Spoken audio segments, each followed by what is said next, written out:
And we're back with episode 36 of Dog Football Weekly. It's your host, Reed, with the co-host. Russ.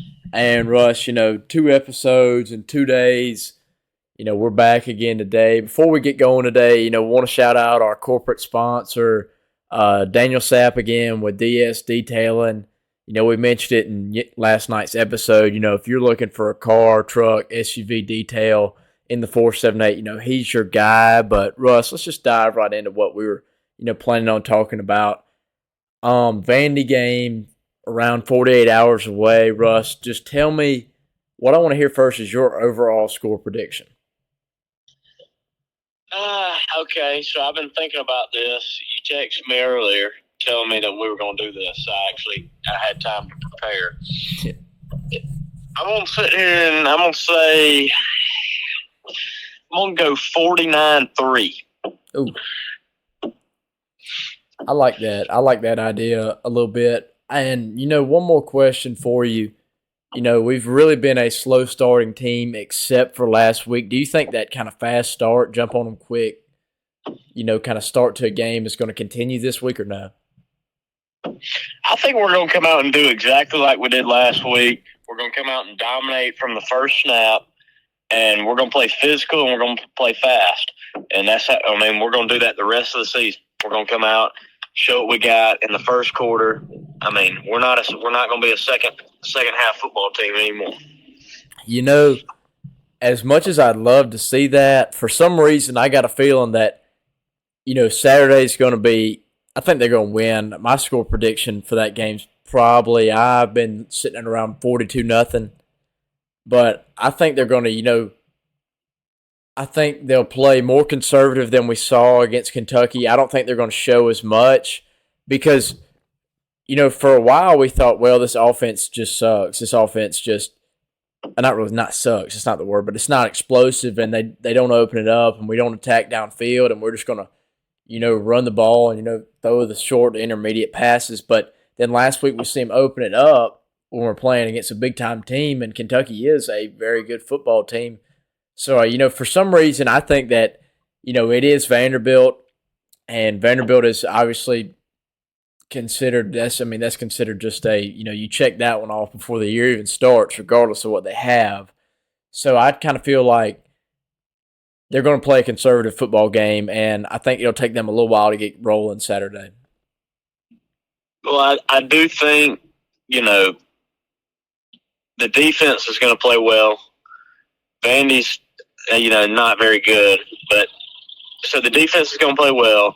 We're going to run the ball a lot. I have a feeling probably a lot of screens again, stuff like that. But we're going to score off of that stuff relatively quickly. I hope so, man. I think Dajon Edwards is going to come out and run the ball like he knows how to do, and that's going to be it for him. That's the run game is how they're going to win that game, because they're not going to show their flashy, 80-yard touchdown plays to Brock Bowers. You know what I'm saying? Yeah. And for a while, everybody out there was worried, and I'd say myself included, we were all worried, like, do we even have that in this playbook? Does Mike Bobo, is that even an option with this team? Like, is there any downfield attack? But, last week kind of showed us, hey, like, we will attack downfield. We can attack downfield, and they can be just as explosive as they were under Todd Monken. So, and I don't think if you don't have to, I don't think there's any reason for them to just throw it all over the field all game long and give everybody and put all that on tape for everybody else to see for the rest of the year, because there's a lot of big football games coming up, and you want to have as little of, tape and plays and stuff on film for Ole Miss to see, for Tennessee to see, for Missouri to see, for Alabama and Atlanta to see. You want really save your best stuff for this last home stretch, down the stretch, Yeah, we're definitely not going to open the playbook up this week for sure. It's going to be, like I said, run heavy, in my opinion. And if they, if we can run the ball well, then let's do it. one more question for you, Russ. If you could give me who's somebody who you think is going to step up on offense and who's somebody you think is going to really step up on the defensive side of the ball this week? Offense, like I said, I'm gonna go Dejon Edwards, just running the ball. I think he's gonna have 2 to 3 touchdowns this week. Probably over 100 rushing yards. I think it's gonna be a big week for him. Defensively, I'm gonna go with my guy Dumas Johnson. I really want him to be good, and he's an elite linebacker. If he just step up and do it, I mean, if he just take what's his, I think he's a great player, and I'd like to see him step up this week. You know, you talk about him being elite, and last year, I mean, we've been spoiled as Georgia fans with just a linebacker run of the guys that have came through as of recent.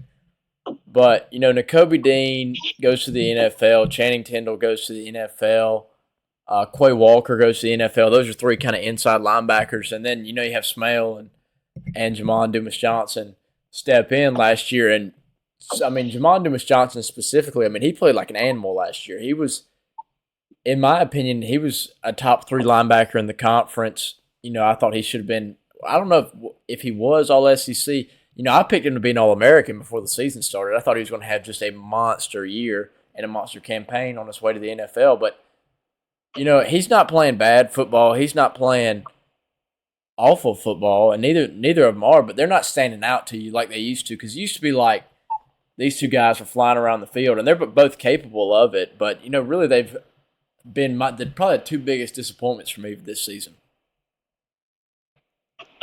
You know, I've got another guy who I really think has been kind of, you know, mediocre-ish, is Kamari Lassiter.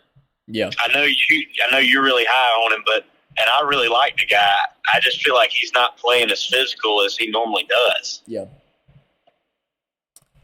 This defense last year was physical as you could get. I mean, hard hitting, everything. This year, it seems like we're kind of, I mean, the intensity isn't there. Yeah. The secondary has played some good football. Dalen Everett, I think he's going to be a great football player. He's just young, you know, so he's going to make those mistakes like at Auburn. But then he makes probably the play of the game against Auburn. Kamari Lassiter, you know, I feel like he's tackled well. And he really hadn't given up a lot of yards through the air, but you know, people don't notice Kamari Lassiter really. You know, I was looking at On3's list of their top 25 corners in America, and Kamari Lassiter was number 24 on the list. And the guy from Michigan, Will Johnson, who I think he's arguably the best corner in America, he's not even on the list. But that's besides the point. But, yeah, I think Will Johnson. We played baseball with a guy. Will Johnson last year. Oh, yeah, Will Johnson, catcher, man. Catcher. But if I had to name, you know, an offensive and defensive guy to really step up this week, on offense, I'm going to go with Tate Ratledge at guard. Had a really rough game against Auburn, but then he came out last week against Kentucky, and he just was a monster, you know, pulling around the end and pass block, and really had one of probably his best game of the year. And I look for him to continue that this week. You know, you're not going to hear his name called a lot, but that's a good thing if the line's not being talked about a good bit, you know. And so he's my pick on offense. On defense, I'm going to go with probably the most talented guy on that defense. I'm going to go Michael Williams. I think, you know, he's played well this season, made a lot of tackles for loss. I think he's going to have a big day in the backfield, whether it's sacking Vandy's QB or, you know, making some tackles for loss with the run game. Him, and then a guy who's kind of been off and on with the injury, but he's probably your best pure football player on that secondary, Javon Bullard. You know, if he's healthy and they can get him playing at full speed for the full amount of defensive snaps a game, he's the biggest difference maker to me, because he's got that experience. He can fly around, he can cover, but he's also playing free safety in the middle of your defense, or it's called the star position, actually, at Georgia. Yeah, I like your picks a lot. I think, you know, Ratledge he's a really good offensive lineman. You know, he protects the quarterback well. I think he's going to do a good job this week. But yeah, that's all I got to say about that. Hey man, thanks for joining me, Russ. This is gonna be it for today's episode of Dog Football Weekly. We hope you enjoy.